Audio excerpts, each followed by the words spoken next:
মই ব্যতিক্ৰম। নহয় নহয়, মই যে মাথো চিৰন্তন নাৰী, যুগমীয়া ৰহস্যৰে ভৰা বিচিত্ৰ বৰ্ণালীৰ এক সহজ প্ৰকাশ। মোৰ বাসনাত কোনো নতুনত্ব নাই। আদিতমা নাৰীৰ মনৰ ৰং আৰু সুৰভিয়ে মনৰ মজিয়াত মোৰ আলপনা আঁকে। মোৰ দোষ ক'ত? মই মাথো কৰি গ'লো সত্যৰ সহজ চিকাৰ, যিবোৰ চিকাৰ ভণ্ডামীৰ মুখাৰ তলত সৰ্বদাই গুপ্ত হৈ থাকে। হাঁহি উঠে আৱৰণৰ আঁৰত আমি সকলো উলংগ।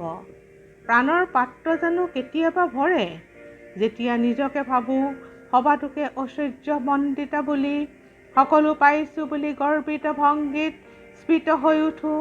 সেইটো ক্ষণতে মনৰ কোণত অৱচেতনাই হাঁহে বিদ্ৰূপৰ হাঁহি, দ্ৰুত এক খেলুৱৈৰ দৰে।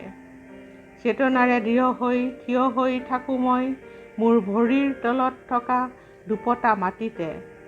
আশ্চৰ্য তথাপি মোৰ ছায়া যায় আগবাঢ়ি দুহাত পসাৰি। নহ'লেনো ধীৰ স্থিৰ মনীষাৰ ধৰ্ম যুধিষ্ঠিৰ, শালবৃক্ষ সম যেন দ্বিতীয় পাণ্ডৱ, শৌৰ্য বীৰ্য সৌন্দৰ্যৰ প্ৰতীক অৰ্জুন, সৌম্য শান্ত নম্ৰ বীৰ চতুৰ্থ আৰু পঞ্চম পাণ্ডৱৰ পাঁচখনি উজ্জ্বল আলেখ্য থাকোঁতেও মনৰ পটত আৰু এক ছবি আহি ডোলে কিয় মনে মনে কোনো তীক্ষণত? বিচাৰোঁ কৰ্ণক কিয় এই তৃষ্ণা জাগে, আকণ্ঠ ভৰি মোৰ থাকোঁতে অমৃত? এয়া যে মায়াৰ খেলা দেহি আমি, তথাপি কৰোঁ যে বাস দেহৰ ঊৰ্ধ্বত। এয়া এক অনুভৱ বিশেষ স্তৰৰ, এয়া এক মানসিক উপলব্ধি গভীৰ মনৰ। সৌন্দৰ্য নহয় মাথো অপৰূপ অৱয়ব ভংগী আৰু সুললিত স্বৰ।